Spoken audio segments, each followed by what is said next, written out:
بنابراین کمر عقل خود را محکم بسته و هوشیار شده به فیضی که در وقت ظهور عیسی مسیح به شما عطا خواهد شد کاملا امیدوار باشید. همچون بچگان فرمانبردار به هوس‌های پیشتره‌ای که در وقت نادانی خود داشتید موافقت نکنید، بلکه چنان که دعوت کننده شما مقدس است خودتان نیز در تمام رفتارتان مقدس باشید، زیرا که نوشته شده است مقدس باشید چون که من مقدس هستم.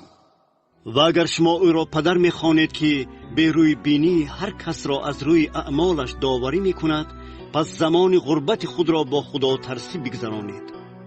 چون می‌دانید که شما نه با فدیه نقره یا طلا خریده شده اید از حیات باطلی که از پدران خود میراث گرفته اید، بلکه با خون گرانبهای مسیح همچون بره بی عیب و پاک که پیش از تأسیس جهان پیشکی تعیین شده بود، لیکن در زمان آخر برای شما ظاهر شده است،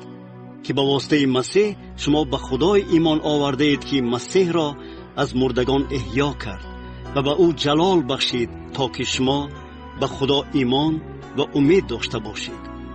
چون جانهای خود را با اطاعت راستی به واسطه روح برای برادر دوستی بیریا پاک کرده اید، دائما یکدیگر را از صمیم قلب دوست بدارید،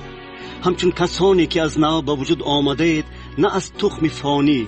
بلکه از تخم بی فنا، به وسیله کلام خدا که زنده است و تا ابد باقی است.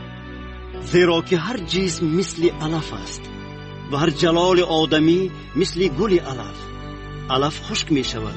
و گل آن می ریزد، اما کلام خداوند تا ابد باقی است. و این است آن کلامی که به شما موعظه شده است.